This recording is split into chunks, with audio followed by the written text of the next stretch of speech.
ବହୁତ ତେଜ ଖରଗୋଶ ରହୁଥିଲା। ସେ ନିଜ ଗତିକୁ ନେଇ ବହୁତ ଗର୍ବ କରୁଥିଲା। ଏ ଜଙ୍ଗଲରେ ମୋଠାରୁ ତେଜ କେହି ନାହିଁ।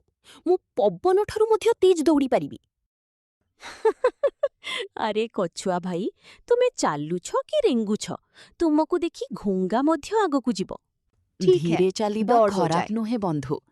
ମୁଁ ଧୀରେ ଚାଲେ, କିନ୍ତୁ କେବେ ରୁକେ ନାହିଁ। ହିମ୍ମତ ଅଛି? ତାହେଲେ ମୋ ସହ ଦୌଡ଼ ଲଗା।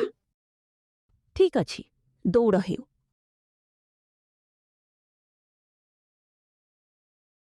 ପରବର୍ତ୍ତୀ ଦିନ ଜଙ୍ଗଲର ସମସ୍ତ ପଶୁ ଦୌଡ଼ ଦେଖିବାକୁ ଆସିଲେ।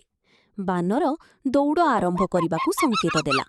1, 2, 3, ଦୌଡ଼! ଖରଗୋଶ ବିଜୁଳି ବେଗରେ ଦୌଡ଼ିଲା ଏବଂ ବହୁତ ଆଗକୁ ଚାଲିଗଲା। କଛୁଆ ଧୀରେ ଧୀରେ ଚାଲି ରହିଲା।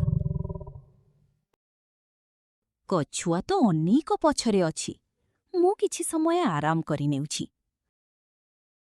ଖରଗୋଶ ଗଛ ତଳେ ଶୋଇପଡ଼ିଲା ଏବଂ ଶୀଘ୍ର ଘୁମିଗଲା।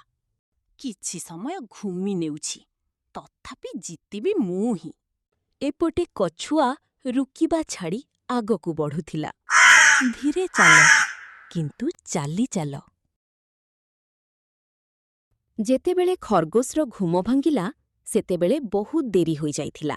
କଛୁଆ ଫିନିଶ୍ ଲାଇନ୍ ପାର କରିସାରିଥିଲା। ମୁଁ ହାରିଗଲି। ଜିତ୍ ସେଇ ଲୋକଙ୍କର ହୁଏ ଯିଏ ଲଗାତାର ପ୍ରୟାସ କରେ।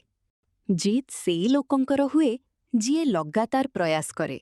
ସେଇଦିନ ଖରଗୋଶ ଶିଖିଲା ଯେ ଧୀରେ କିନ୍ତୁ ନିରନ୍ତର ପ୍ରୟାସ କରୁଥିବା ଲୋକ ହିଁ ସଫଳ ହୁଏ।